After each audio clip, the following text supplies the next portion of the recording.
Yes, yes, yes, yes, yes. Welcome to a informative episode of I Ain't Saying, I'm Just Saying with the Rock With Me Nation. We have a reading this evening. It comes from the Protectors of Wakanda, provided to us by the lovely Karama Horne. Yes, class is in session. I see we have the lovely Grand Madam Tarot and the my spiritual advisor, and the Kamoyo King, president of the Black Panther fan group. Uh, so we got two, and what do I say? Two as a crew. The Originators and the Orisha by Baba Changamire, professor of philosophy at Hikima Shul, member of the Constitutional Council, member of Tefa Nago. My entire life, we spoke openly of the Orisha, the gods of Wakanda, but we only heard whispers of the originators, the indigenous creatures who lived on this land millions of years ago. Sometimes the priest would reference them. Other times a prayer would be recited in a language that was not any African tongue I had heard. Although King T'Chaka waved it off as dark magic, he preferred science, so does his son. I always knew there was something to the rumors of the original mythical beings of this land. And after a pointed conversation with priest Zaravari one afternoon, I knew the stories to be true. In fact, until the battle with the adversary, I was not entirely sure they resided on this plane of existence.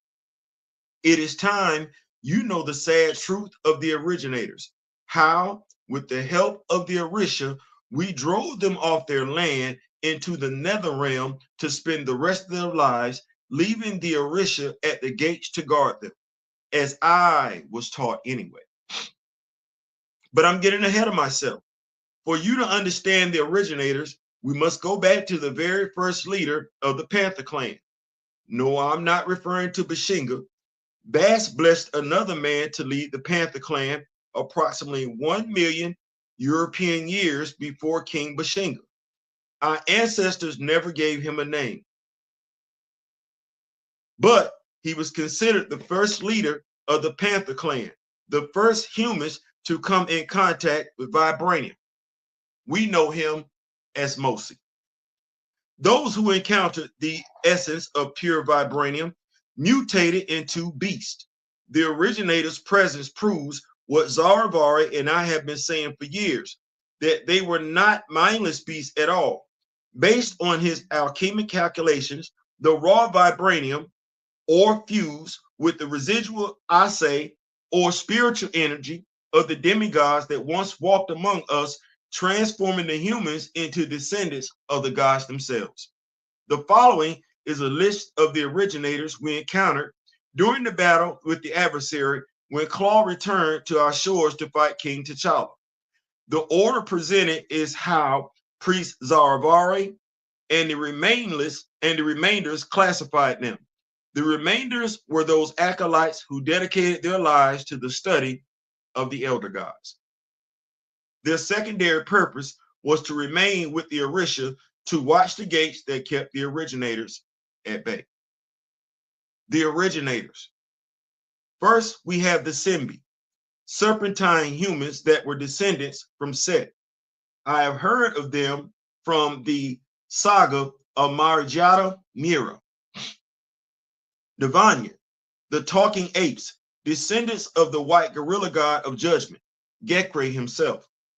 The Anansi, the arachnoid people who took the name of their trickster father. I wonder if Peter Parker is a descendant of theirs. Io. The children of Alokon, the creatures of the sea. No one knows their ancestral name. Could they be Atlantean, ancestors of Uhari, Myra, or Anuke? The creeping doom, the dangerous insectoid swarm. The Ibiji, the joint. These two-headed giants had two hearts, two spirits, two heads, but shared one body. Humans who migrated to the area were granted permission by the originators to settle in Alkama fields. However, after a generation war broke out, as the humans were not in harmony with the land and did not understand the communal ways of the originators, as a result, the Anansi, the Vanya, and the Creeping Doom drove out most of the humans, all the way back to modern-day Uganda. Those who were left, the Simbi, enslaved. The humans prayed to the gods for help.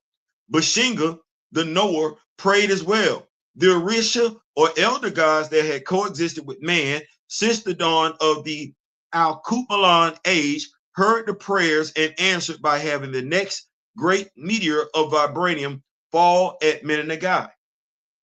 Gods, like the ancestors, cannot survive without veneration and remembrance, and the Orisha of Wakanda are no different. Thoth, the thinker, Ta, the builder, Koku, the burning warrior, and Mujaji, the giver of life, were slowly being forgotten in Nubia. Since seeing that Bas was the most powerful god in the region, the other Orisha swore fealty and made a pact with the humans. The pact stated that the Ase, or spirit, of the first humans to die in battle with the originators would become one with the gods themselves. When the originators were defeated, the Orisha promised to stand guard at the nether realm gates, and the remaining warrior priests stood with them so the originators could not return. This is the true reason why we fought the adversary, per Okoye. The Orisha, like our ancestors, the pantheon of gods, or Orisha, cannot exist in the Dajaya without being remembered. Bas is the primary goddess of Wakanda because she is the goddess of the Panther clan. Bast is fickle and jealous, as most elder gods are. So it is important to remember that the stronger the prayers and offerings are to her, the more we can consider them allies. Thoth, the great thinker. Thoth is of elder god lineage and is the son of the creation goddess Neith. Some refer to her as Gaia, and the primordial being things before things were. As the younger brother of Amun-Ra, the creator god of the sun, Thoth became the moon god and served as grand visor. All rituals to Thoth take place at night because Thoth is the great thinker and the great arbitrator. It is he who the other Orisha consult during times of indecision. It is he who we consult when we are trying to resolve conflicts. All science, philosophy, magic, and religion are his domain. That's because they're all the same thing, as far as Zara is concerned. What's going on, Big Rashard? Koku, the ever-burning. Many fear Bas, for she is a formidable Orisha, but the one to fear the most is the warrior god Koku. He is the eternal fire that blazes in war. You do not call his name when you wish to negotiate, and you only call him once. The Alufa warrior monks of Koku devote their lives to learning their opponent's fighting styles and secrets. The Hattutsaraze, Inchadu Salima, and the daughter Malaje all spend considerable time training with them. Mujaji, the life giver. Mujaji is the goddess of sustenance and fertility, from the seeds in the ground to the birth of the children. But just as she can give life, she can take it away. She drowned many of the originators. The first rains of the rainy season are sacred, and we catch them in vibranium lace gourds that are kept in the wife's or youngest child's room of the home until the season ends. We then pour that water back onto the earth to give back to her and thank her for another season of harvest. Mujaji bestowed the name Wakanda on our people. Ta, the shaper. Some say Ta is the son of Amun-Ra and Thoth's brother. Others say he is so old that he created himself. He is a master communicator and can speak with anything and anyone on the planet. In Nubia, only Bas acolyte rival Ta in number. Tar crafted the very gates to the nether realm that the Orisha guarded until the adversary freed them. And it was Tar who showed King Bashinga how to forge the great sword Skybreaker out of the fires of the golden volcano. The richest child, Franklin, was trying to convince the Queen Mother, Ramunda, that this was not Tar, but someone called Vulcan. It was amusing, per Tila. Bast and the Great Circle. A millennium ago, when Amun-Ra ruled over Nubia, the death god Anubis became possessed by a demon and sought power over all living things. In an attempt to subdue Anubis, the sun god Amun-Ra was captured. While Amun-Ra was beaten and broken, the skies became black. Chaos roamed earth, and the dead walked the sands of Al-Kubulan. When Anubis attempted to take Amun-Ra's heart to the scales of Mot so he might acquire the world's knowledge, he found the heart was gone. The sun god had foreseen Anubis's plan and made a pact with the panther god Bast, Amun-Ra's daughter and protector. Bast would become the keeper of his soul and hide Amun-Ra's heart among humans in exchange for the universe's secrets. Bast went to the mouth of the Nile, to the place where her acolytes first remembered her and where they made a yearly sacrifice in her name. These were the priests of the Panther clan. It was here at the center of Wakanda that Bast placed into the altar the heart of Amun-Ra with all of its secrets.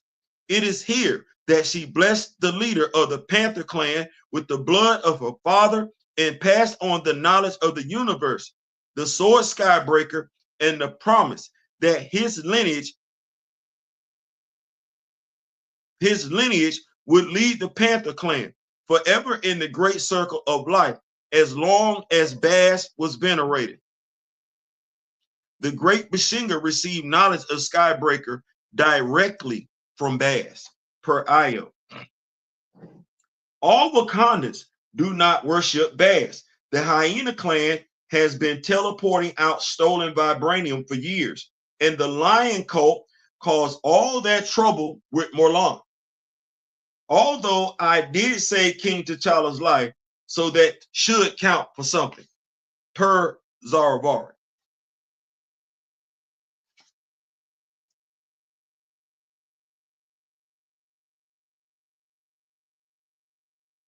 That altar that we just mentioned, that altar sits at the wall of knowledge beneath Wakanda at the great temple of Necropolis. Inyami, the orphan queen. I'm going to flip this one back. Flip this one back right here. Inyami, the first wife of T'Chaka, the mother of Damisa Sarki, died not long ago after she gave birth to T'Challa. A brilliant scientist, she knew she was gravely ill. T'Chaka, distraught at the thought of losing the love of his life, reached out to Howard Stark and offered him a pound of vibranium for access to his experimental bio-nanite technology. Stark sent the tech, but the special courier was attacked and the nanites were stolen. King T'Chaka, desperate, finally turned to the old ways. He consulted with the ancestors, the elder gods, and Bast herself. However, Inyami's fate was sealed. She was destined to walk into the Djalia with the ancestors. T'Chaka pleaded with the goddess and even offered his own life for that of his wife.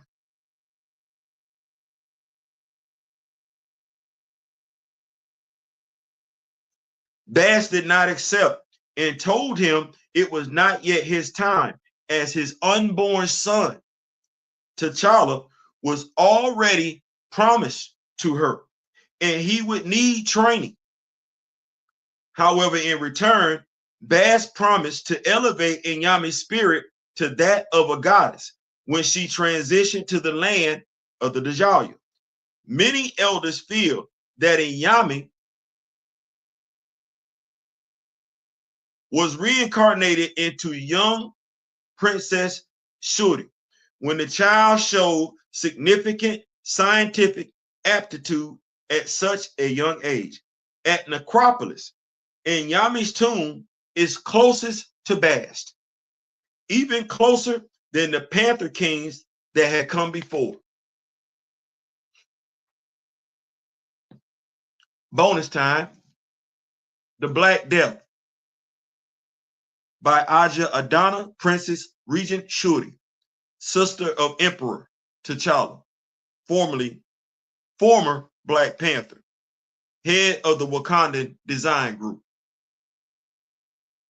The following was submitted by Princess Shuri as an audio file. I have transcribed it to be included here per her request. Myra. When Proxima Midnight of Thanos' Black Order used the living death on her, it took her a moment to realize that they had used her own Amber invention against her. When she opened her eyes and saw her mother, she cried. Had they deleted her too?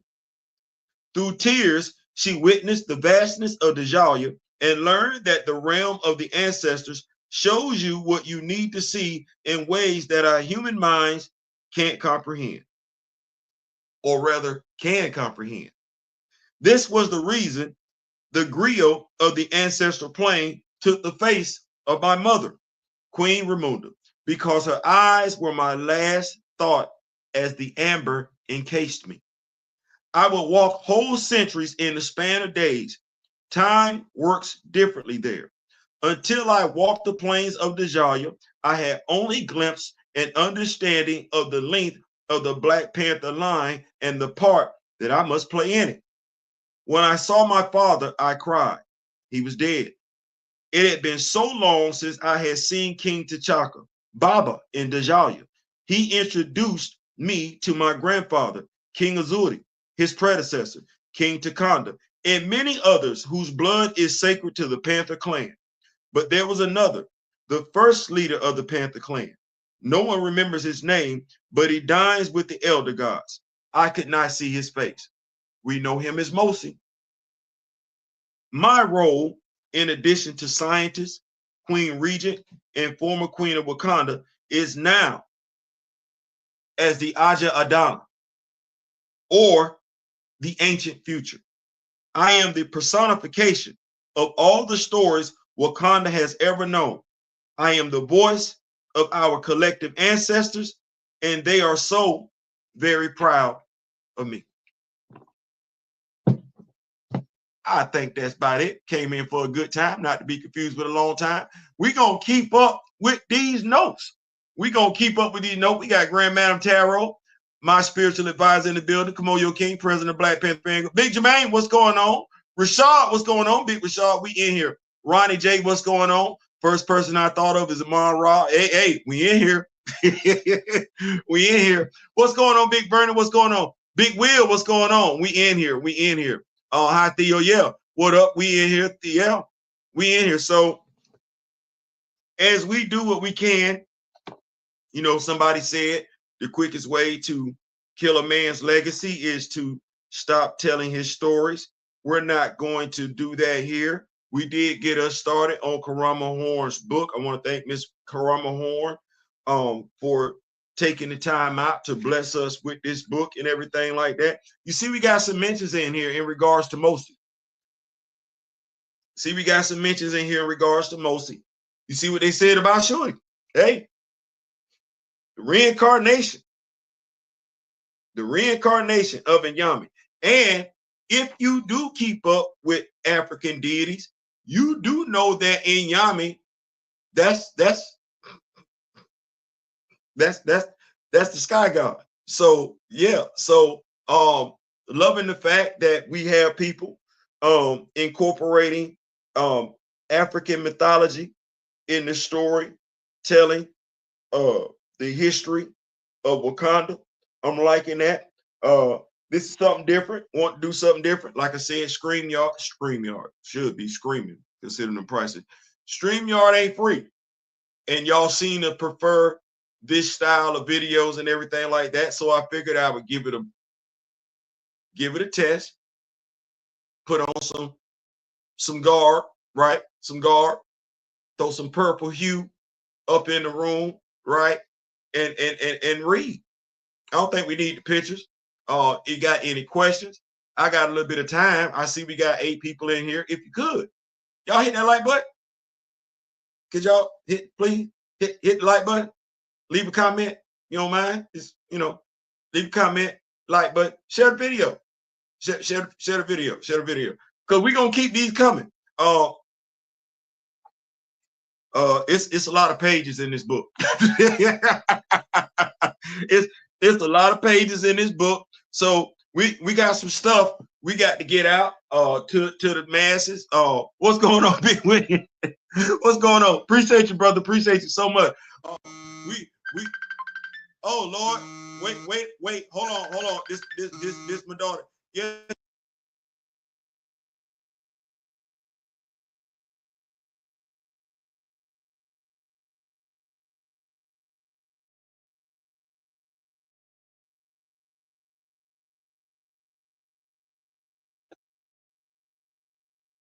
Back.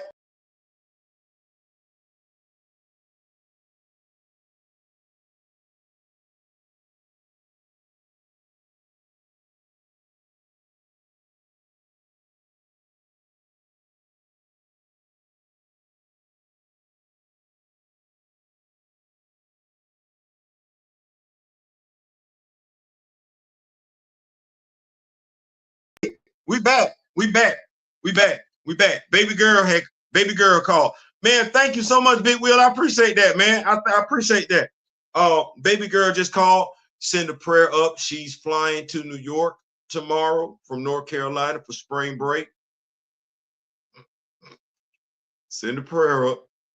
Send a prayer up. She's getting on the plane first thing tomorrow morning. But yes, getting back to the story, we got the Orisha in here. Now I'm loving the fact that, well, I don't know, I guess it's synergy. Around about this time last year, what did we have? We had Blood Hunt, written by Cheryl Lynn Eaton, right? And we had the Orisha prominently featured in her 3-issue series on Black Panther. And then we got Karama Horne mentioning Orisha. The fact that they mentioned Mosi in the book as the first Black Panther tells me he hadn't been named prior to this book coming out, which is okay. I'm absolutely fine with that. The Originators, that's picking up off of Ta-Nehisi Coates' run and everything like that. So I'm loving the fact that she went back, acknowledged it. We are wondering whether or not there's a connection between Wakanda and Atlantis. We are wondering that. We are wondering that. The children of Alokan, the creatures of the sea. These are one of the originators. No one knows their actual name. Could they be Atlantean, ancestors of Uhari? That's per Myra. But now we know, since we got Cheryl Lynn Eaton's run, we got Anuke there. So I got some questions. I got some questions. I got some questions. We got the Creeping Doom, Insectoid Swarm. We got symbols. I shared the symbols from the Originators. It's 6 of them. I shared the symbols over there on X.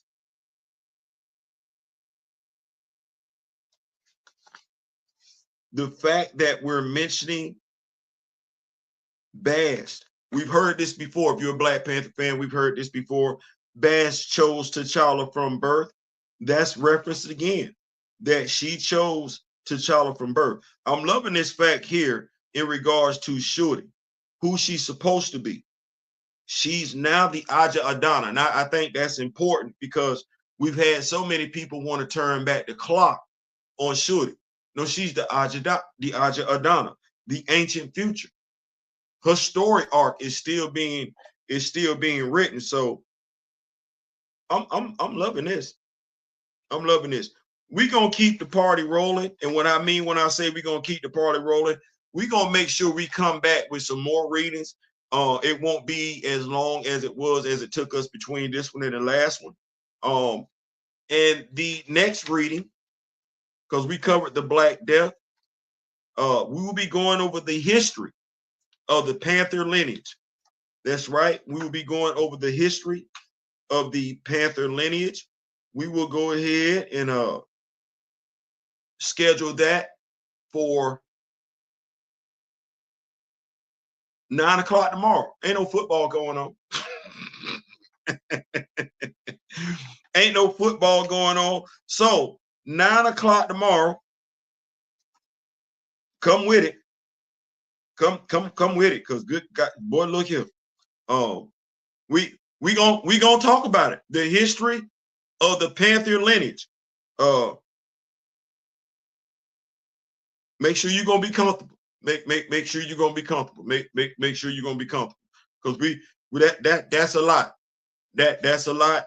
We gonna get it on out there. Yeah, we gonna get it on. Yeah, that's a lot. That's a lot. So if there's nothing else, salute to Karama Horne. Thank you so much for this. We gonna come back tomorrow, 9 o'clock. And I'm thinking it's a lot to this book. We just getting started. We gotta do it more often. We gotta do it more.